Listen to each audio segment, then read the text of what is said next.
I'm Dr. Raymond Hamden, a consultant in clinical and forensic psychology.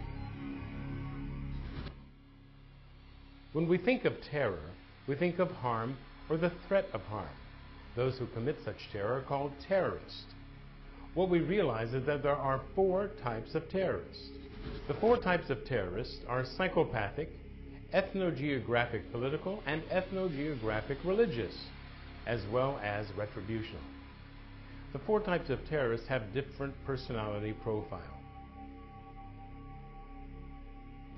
When we examine the personality profile of each one of the terrorists, we find there are different reasons that they may commit terrorism.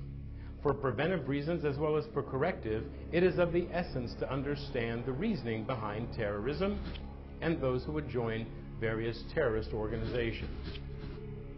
The psychopath is one who has no sense of conscience. They're hired guns. They could care less about the instrumental victims called the hostages. They only care about themselves.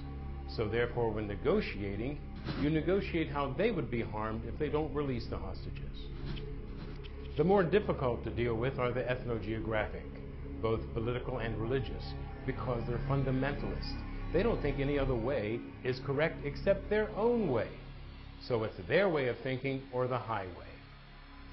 If they do take the terrorists to death, it's okay for them because they believe that terrorists and hostages are the same. For them, the reward is heaven.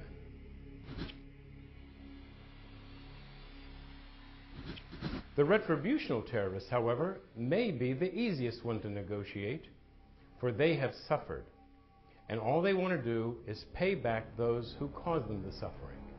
They know what it's like to lose family, friends, children, and community. They don't want that harm to come to others. But they have nothing more to live for. They just want revenge, the retribution against those who caused them harm.